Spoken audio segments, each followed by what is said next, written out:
Hello, and welcome to the Affiliated Resource Group Technology for Leaders Briefing Series.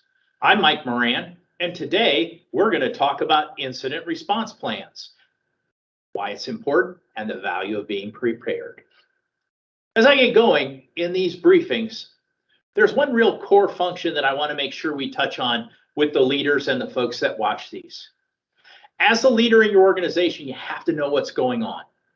If you don't, you and your organization are at risk. Part of my goal in sharing this with you is to follow through on that old adage: inspect what you expect and trust but verify. The reality is as a leader, you don't need to know everything about technology, but you do need to understand that the people that you're asking to help you out are prepared and are following through with what they're supposed to be doing. So let's jump into an incident response plan. What is it? Why are they important? What are the components of an incident response plan? Hey, can you get a free framework to help you put one together? And how do you get it done? So if you think about it, people talk about putting together disaster recovery plans, and for most growing and mid-market businesses, they really don't have much of an incident response plan. They don't have much of a disaster recovery plan today. They might have an IT team, or they might have a third-party IT provider, and they rely on them. I'll challenge that it's not enough. This defines what your organization does when you have a problem.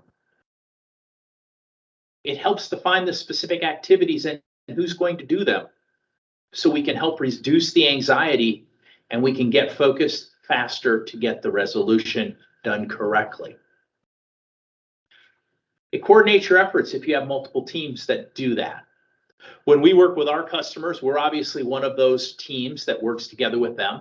We also sometimes bring in a third-party resource ourselves to help all of us get things done faster and more efficiently.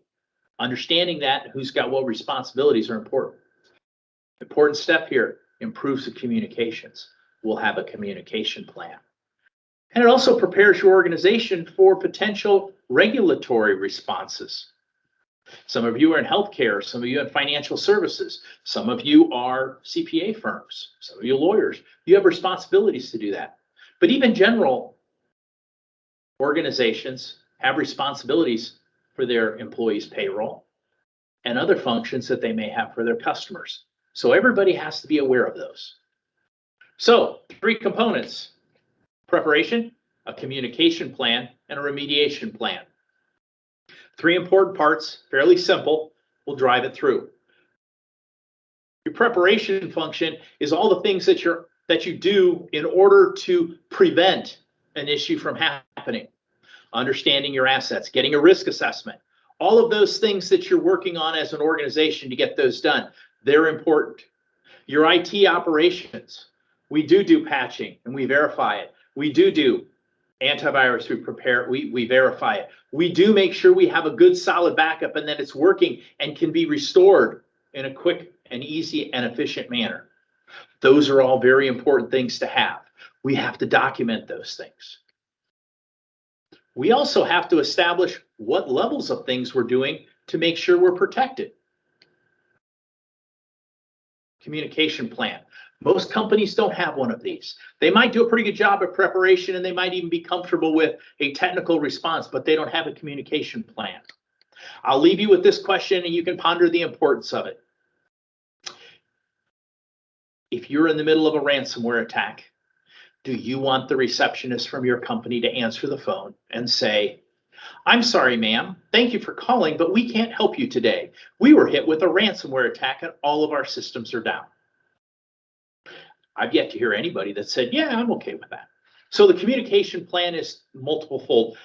It helps you communicate what you want messaged to your staff so that they can speak to folks on the outside. It helps you as an executive understand who do we need to call and in what order do we need to call them. Yes, some of our customers answer that with, "Well, we call you guys and you guys take care of it." That's not the best answer. It's a good one, but it's not the best one. And so who else do we need to call? And internally, what's the update status that you want to see? Is a 4-hour response time reasonable enough?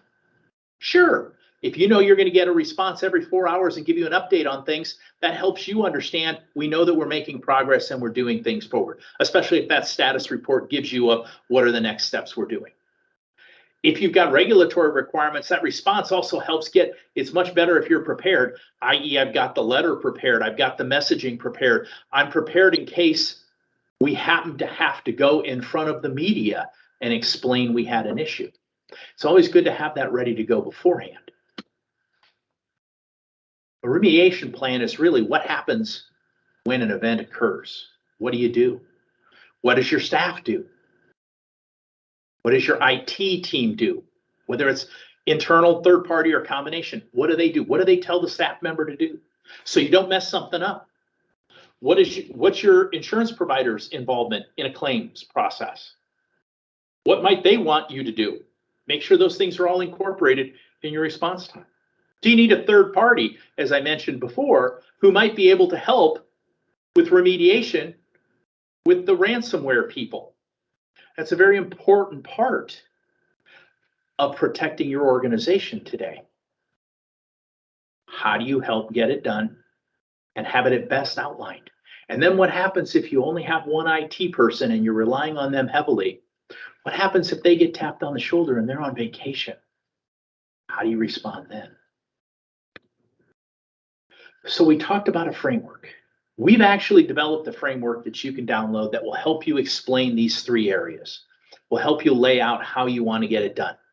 An incident response plan is an important part of your cybersecurity plan. We're providing this at no cost for you. You can go to the website and download it, and it can help you. And if you then have additional questions or want some additional guidance or assistance, by all means, give me a call. I'll be glad to help you. So to summarize real quick, what is an incident response plan? It defines how your team is going to respond when you have an issue. It identifies the activities and who's going to do them to get this resolved quickly and effectively. It coordinates the resources. So again, anxiety is reduced and you're actually working focused on getting it done. It's definitely going to improve your communications. And again, it prepares you for regulatory response in the case of an actual data breach. Very important things. If you have any questions, if you'd like to talk more about this, please give me a call. I'm happy to spend some time with you and share some information and might be able to help make your life a little easier. Have a great day.